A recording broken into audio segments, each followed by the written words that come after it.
Madam Secretary, delegates, and distinguished guests, it is my great honor to be invited to speak to you today. My subject is very grave. It concerns national systems of corruption, impunity, and local journalists who have given their lives to expose both.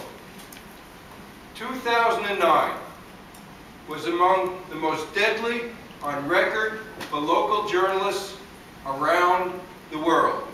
Just 7 weeks ago, 30 Filipino journalists covering a campaign bus were hacked and shot to death by the militia of a local clan that had ruled their province on Mindanao Island for a decade.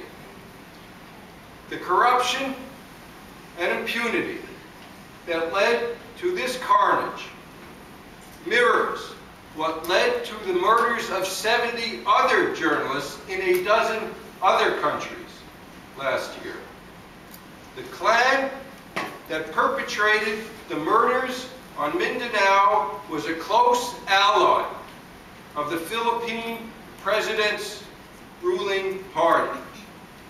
Because the Philippines is ruled less by law than a balance of favors, the chiefs of that clan believed they had impunity. In 2004, through the manipulation of tens of thousands of votes on Mindanao, the clan had ensured that the nation's presidency was retained by the ruling party. In 2007, the clan ensured that the president's party elected all 12 of its senatorial candidates, 12-0. The top chief of the clan was a powerful governor on Mindanao and was owed a lot of favors. He was now grooming his son to take his place in the 2010 election. That son was so outraged by the announcement of a politician that he would be sending his supporters to register his candidacy for governor that he promised retaliation. The son was equally outraged that the defiant candidate was receiving so much publicity from the Mindanao press. Against that backdrop, all the journalists who boarded the campaign bus that morning knew they were under threat.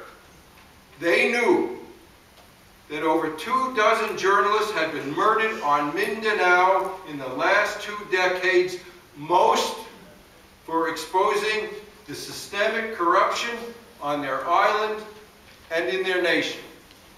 But the journalists boarded the bus anyway, because they believed in free speech and were determined to cover the opposition campaign no matter the danger. They would not be censored, and they paid the price.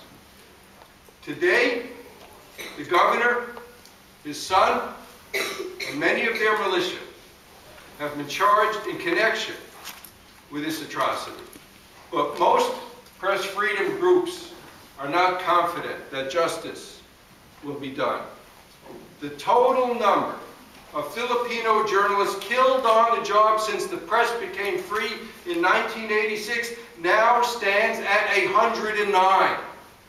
And almost all the masterminds of the murders have gone free. Most of those masterminds are suspected to be government officials, rich businessmen, or gangsters in league with both. Around the world, that story of impunity is the same.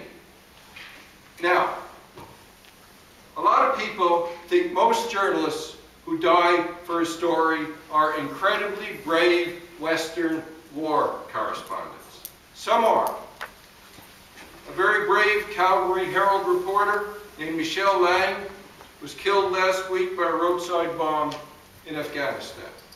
But that's not the way most journalists are killed.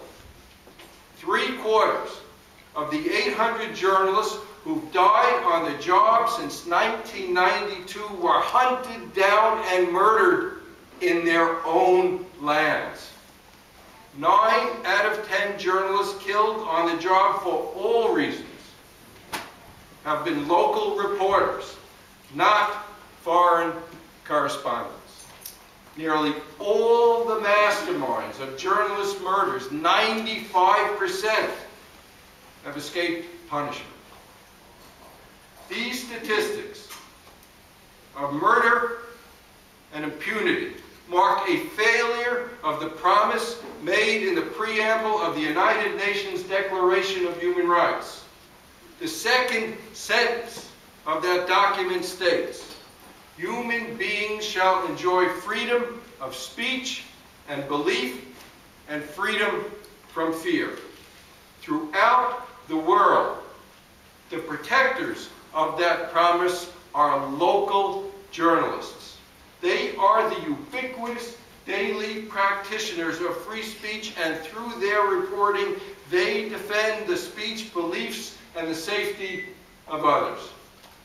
Journalists inform the public what their public officials are doing in secret. They expose criminality when the government refuses to pursue it or is part of it. And they enlighten communities to the activities of organized criminal groups in their area. Doing these kinds of jobs, local journalists are fully aware that the greatest threats they face come from their own governments. Officials either murder journalists for exposing them or give permission to powerful businessmen and gangsters to murder journalists. Exactly 1 year ago today, January 8th, 2009, a heroic editor in Sri Lanka was murdered just after he stated that point precisely. Lasantha Wickrematunge was famous for exposing his government's corruption and atrocities committed against minorities. In retaliation, he'd suffered 2 beatings and a machine gun attack on his home. By early January, a wave of journalist murders and death threats left on his phone let him know that he'd be next if he kept at his work. And so he wrote an editorial. He asked his paper to publish it after his murder. He called it, "And Then They Came for Me." No other profession, he wrote, calls on its practitioners to lay down their lives for their art, save the armed forces, and in Sri Lanka, journalism. Countless journalists have been harassed, threatened, and killed. It has been my honor to belong to all these categories, and now especially the last. When finally I am killed, it will be the government that kills me. 3 days later, he was on his way to work when a hit squad caught up with his car and, as he predicted, shot him dead.